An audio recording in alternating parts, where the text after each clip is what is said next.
नमस्कार, मैं हूं आपके साथ हर्षिता तोमर। आइए नजर डालते हैं आज की मुख्य खबरों की ओर।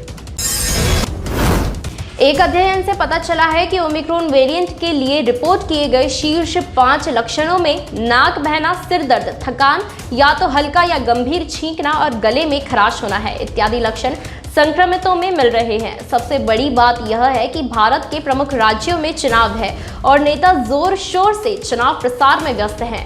वहीं खबर ये भी है कि यूपी के पूर्व मुख्यमंत्री व समाजवादी पार्टी के अध्यक्ष अखिलेश यादव कोरोना संक्रमित हो गए हैं। उनकी पत्नी व कई लोग संक्रमित बताए जा रहे हैं। संक्रमण भले हल्का हो, लेकिन भीड़ के संक्रमण को पहचान पाना मुश्किल है।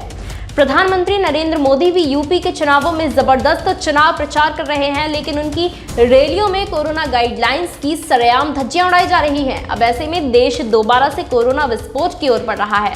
वहीं खबर ये भी है कि इंदिरा गांधी अंतर्राष्ट्रीय हवाई अड्डे पर प्रशिक्षण करने वाले प्रत्येक 5 यात्रियों में से एक मामला ओमिक्रॉन का मिल रहा है।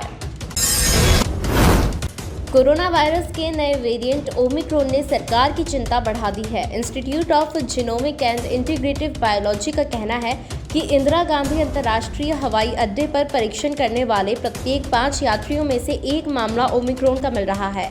मीडिया रिपोर्ट के मुताबिक एक वरिष्ठ वैज्ञानिक ने कहा कि IGIB में हर दिन 15 से 20 नमूनों का अनुक्रम किया जा रहा था। दिल्ली में 2 दिसंबर को तंजानिया से लौटे 37 वर्षीय व्यक्ति में ओमिक्रॉन का पहला मामला सामने आया था। पिछले 20 दिनों में यह संख्या 57 हो गई है। पिछले 24 घंटों में इस वेरिएंट के 3 नए मामलों की पुष्टि हुई है, जो डेल्टा वेरिएंट की तुलना में 3 गुना अधिक संक्रामक है। प्रारंभ में ओमिक्रॉन अंतर्राष्ट्रीय यात्रियों तक सीमित था, लेकिन महामारी विज्ञानियों ने कहा कि पिछले एक सप्ताह में कोविड-19 मामलों में अचानक बढ़ोतरी बताई जा रही है। यही है कि यह समुदाय में फैल रहा है। हमारे पास अस्पताल में 17 ओमिक्रॉन मरीज भर्ती हैं, उनमें से 3 का कोई यात्रा इतिहास नहीं है। देश में रिपोर्ट किए गए कुल 213 मामलों में से लगभग 27% मामले दिल्ली में है। दिल्ली के बाद सभी महानगरों में मुंबई से सबसे ज्यादा यानी कि 30 मामले हैं। लोक नायक अस्पताल के चिकित्सा निदेशक डॉक्टर सुरेश कुमार ने कहा कि दिल्ली और मुंबई दोनों में सबसे व्यस्त हवाई अड्डे हैं, जहां रोजाना सैकड़ों अंतर्राष्ट्रीय यात्री आते हैं। यही कारण है कि दोनों शहरों में मामलों की संख्या सबसे अधिक है। इसके अलावा सबसे गंभीर बात यह है कि कोरोना के बढ़ते मामलों के बीच देश में कई राज्यों में चुनाव है और सत्ता पक्ष विपक्ष कोरोना के खतरे को दरकिनार कर चुनाव प्रचार में व्यस्त नजर आ रहे हैं।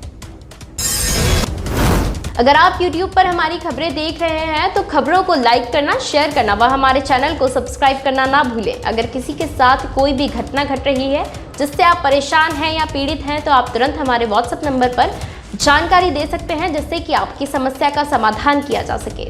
धन्यवाद।